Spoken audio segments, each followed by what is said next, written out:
বৃষ্টি আর বিড়াল। একদিন একটা বিড়াল ময়ূরকে নাচতে দেখছিল আর বলল, ও, এই ময়ূরটা কত সুন্দর নাচতে পারে। আমি যদি ওর মতো নাচতে পারতাম। আর ওকে নাচতে দেখতে কত সুন্দর লাগছে। আমাকে যদি এরকম সুন্দর লাগতো আমিও নাচতাম। কিন্তু এই বৃষ্টি তো আমার জন্য না, শুধুমাত্র এই ময়ূরের জন্য, কারণ ও নাচতে পারে অনেক সুন্দর করে। ও যে গাছের নিচে বসেছিল ওই গাছের উপরে বসেছিল একটা কাক। আর কাকটি বলল, এই বিড়াল, তুমি কি ভাবছো এই ময়ূরের দিকে তাকিয়ে? ভাবছি কিভাবে এই বৃষ্টিতে আনন্দ করা যায়, কিন্তু আমি কিভাবে আনন্দ করব? আমার তো পেটে কিছুই নেই। ও বিড়াল মশাই, কোনো কষ্ট পেও না, চলে এসো।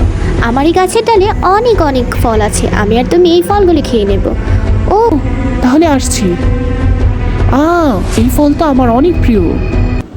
তারপর কাক আর বিড়াল ফলগুলো খেতে লাগলো এবং কাক বলল, তাহলে খেয়ে নাও। আমি আর তুমি এই ফলগুলো খেলে আমাদের পেট ভরে যাবে। হ্যাঁ, তুমি ঠিক বলেছ, আমারও পেট ভরে গেছে। তোমাকে অনেক অনেক ধন্যবাদ কাক।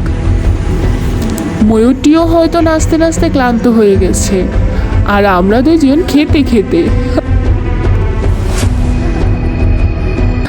আমাদের একসাথে যে কোনো কাজ করলেই ভালো লাগে। আমরা সবাই একসাথে কাজ করব।